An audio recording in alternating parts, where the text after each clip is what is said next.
Short answer, the maritime spread of the Austronesian-speaking people across the oceans.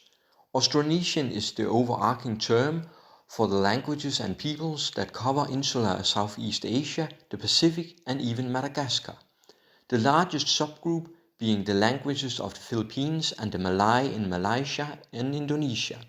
These languages and peoples all show relation from far off Madagascar across Indonesia to Easter Island in the Pacific, indicating a common origin in the past. The unique identifier of the Austronesian expansion is that their migration has predominantly been across the sea, with them settling far off corners of both the Indian Ocean and the Pacific, making them the earliest truly marine culture known of. The origin of the Austronesian expansion has two main theories. One which posits that they spread out from Taiwan, and a second that they spread out from the Sunda Islands in Indonesia. As the out of Taiwan theory is the most established, this is the one that will be covered here, but I felt that the Sunda Island theory deserved a mention. The Austronesian expansion began in Taiwan 3000 BC as the early Austronesians set out from the island's southeast coast to sail to Luzon, the northern major island of the Philippines. In the Philippines, the Austronesians intermingled with the Melanesian population already there, a scene that would repeat across all the island chains where there were already settlements by Melanesian peoples. The next 1,000 years, the Austronesians would spread across the Philippines down the Celebes Sea to Borneo. Sailing outwards from the Philippines, possibly following the North Pacific Oceanic Gaia, the Austronesians would reach the northern Mariana Islands by 1500 BC. Thus they would be the first humans to populate remote Oceania, a testament to their highly evolved shipbuilding and navigational ability. During the same period, the Austronesians would sail from Borneo across the Southeast Asian archipelago, becoming the ancestors of the Malay-speaking people. The expansion continued eastward across the islands of New Guinea and into island Melanesia in 1200 BC, reaching as far as Fiji, Samoa and Tonga by 800 BC before the expansion's first wave died out.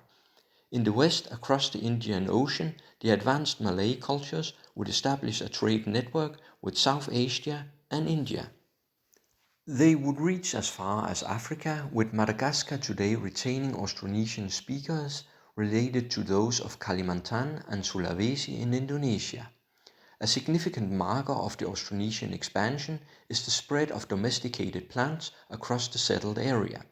This most significantly includes the introduction of rice cultivation to the Philippines and Indonesia, with the Banua rice terraces of Luzon in the Philippines being an extreme example, where endless rice terraces have been carved into the mountains through generations. Rice cultivation did not adapt to Oceania, however, and was only brought with the early migration to the Mariana Islands. Coconuts, in contrast, was brought along all through the Pacific Islands and to Madagascar, as it was an important as a canoe plant.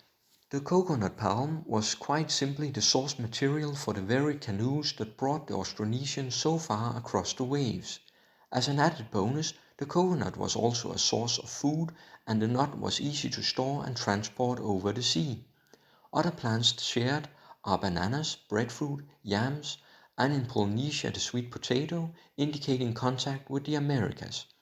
Technologies also common across the Austronesian expanse are stilt houses, wetland agriculture, jade carvings, and various rock art.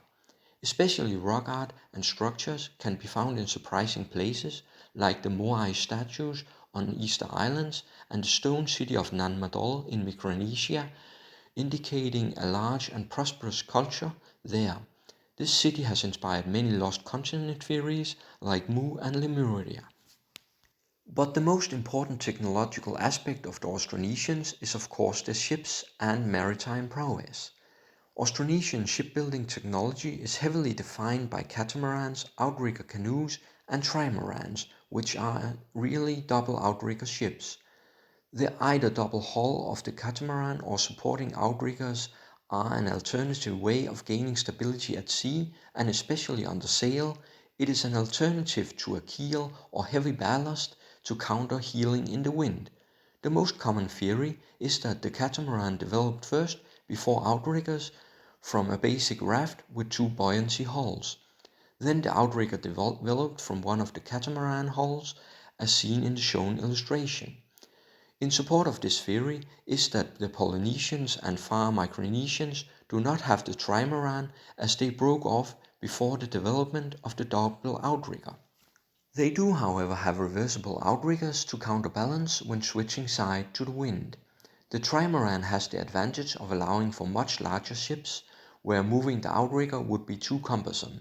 Thus, the trimaran is common in the more populous cultures of the Southeast Asian islands. Outriggers are also excellent for stability at sea when paddling, as the outrigger stops the canoe from rolling over. Thus the double hull of the catamaran or the outrigger made the Austronesians the first truly ocean-going people. The ancestral sail of the Austronesian expansion is the crab claw sail, from which the other later sails evolved.